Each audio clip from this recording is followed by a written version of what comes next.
Welcome to a new video and to my healing journey.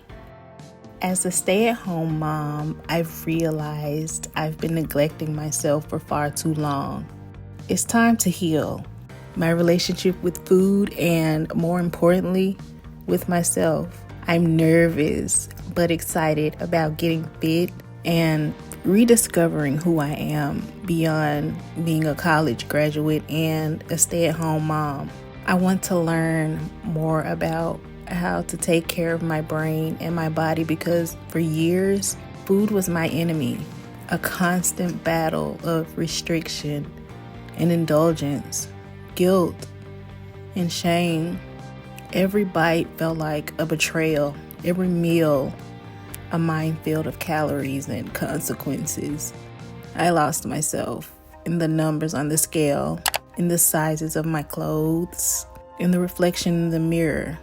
But now I choose to heal. I choose to finally see me. I lost a core part of my identity, surviving and escaping for so long that I didn't know how to live. I truly did not know who I was without working toward escaping my past, escaping life. The life of a fatherless little girl with a young mother who barely knew how to be one. I remember feeling so connected to the Gilmore Girls as a preteen. And honestly, the show saved me from a lot of depression. Like Rory, my mom had me when she was a teen.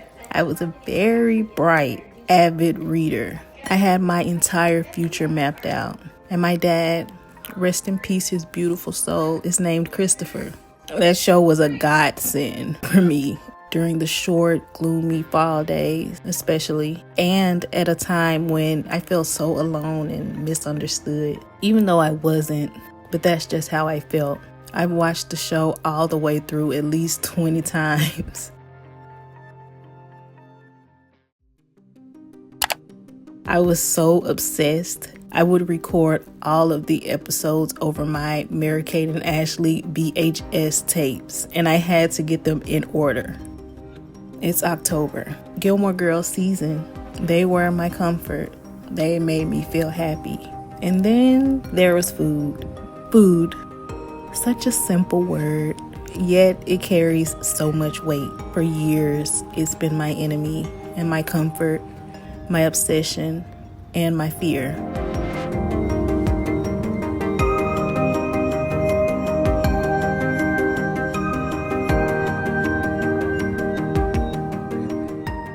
I am so ready to heal this fractured relationship. I remember a time when eating was just eating. No guilt, no shame, no counting calories or measuring portions. Just a pure joy of nourishment and taste. When did that change? When did food become a battlefield? It's been an incredibly long journey filled with crash diets, binge eating, and self-loathing. I've punished myself with restriction and rewarded myself with indulgence. But where has it gotten me? Nowhere. Just trapped in an endless cycle of guilt and temporary satisfaction. But I can say that I am proud of myself for finally choosing different.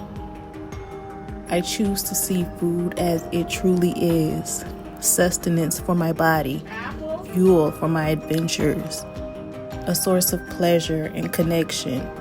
I'm listening to my body to honor its hunger and respect its fullness. It's not easy. Some days, old habits creep back in. The voice of diet culture whispers its lies, but I'm getting stronger. I'm learning to silence those voices, to trust my own instincts. I'm rediscovering the joy of cooking, the pleasure of sharing a meal with loved ones. I'm allowing myself to savor every bite without judgment, and slowly, day by day, I'm healing.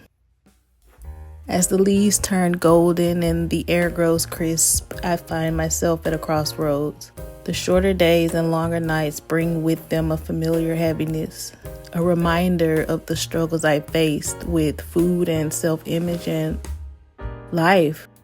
For so long, I've battled against my own body, treating food as an enemy rather than nourishment. The fall and winter months only amplified these feelings, pushing me further into a cycle of guilt and shame. But this year, I'm choosing a different path. I'm learning to see the beauty in the changing seasons, not just in nature, but within myself.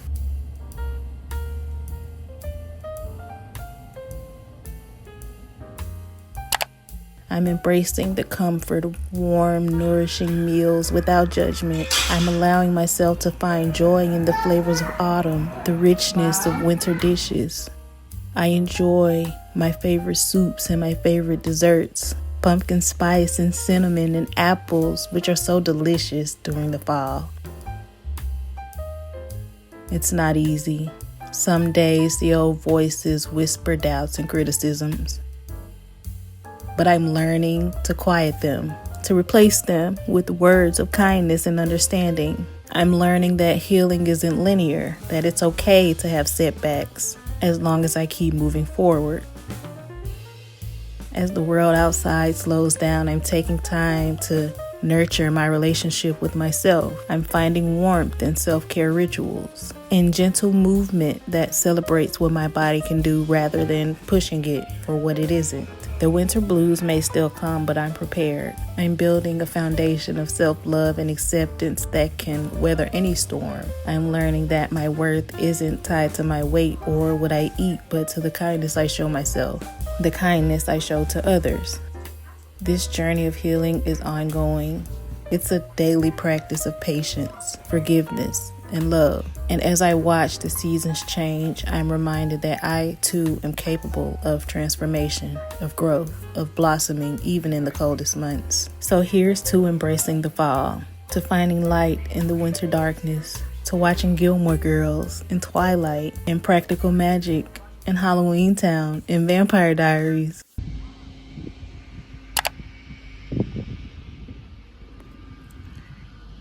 And here's to nourishing not just my body, but my soul. Here's to healing one day at a time.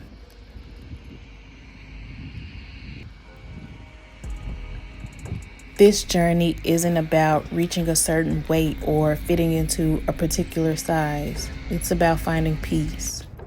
It's about reclaiming the simple, beautiful act of living. It's a daily practice, a constant choice. But with each mindful minute, each moment of self-compassion, I'm getting closer to the harmony I seek. This is my path to healing, my journey back to myself.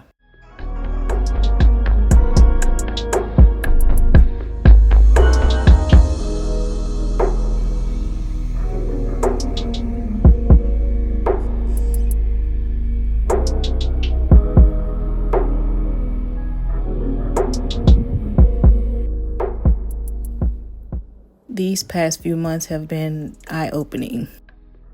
I've started paying attention to my eating habits and noticed how often I mindlessly snack. I'm trying to be more mindful to eat when I'm truly hungry and to savor each bite. It's challenging, but I already feel more in tune with my body. I've started a simple exercise routine. It's not much, but it's a start. I'm surprised at how much I look forward to this time for myself. And I'm noticing changes, not just physical ones, but mental too. I'm less harsh on myself.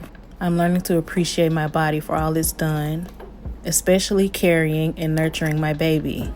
I'm accepting that setbacks are inevitable. And I'm also realizing that it is not the end of the world if I stress eat a whole bag of chips while stressing about life being particularly challenging. Instead of beating myself up, I acknowledge it, understand why it happened, and move on. Because progress isn't linear, and that's okay.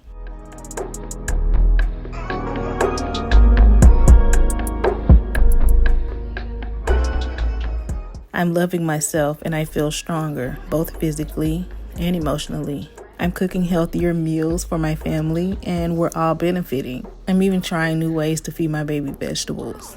And that can be challenging, but I'm proud of the example I'm setting for them about self-care and healthy living. Some days I look in the mirror and I smile at my reflection. Not because I've reached some ideal weight or shape, but because I saw a woman who is trying and growing and loving herself more and more each day. This journey is far from over, but I'm no longer afraid of it. I'm embracing it one day at a time. And this video is a reminder that healing and growth are ongoing processes. And this is just the beginning. But it's about progress and not perfection. So here's to all the moms out there taking small steps towards big changes. You've got this.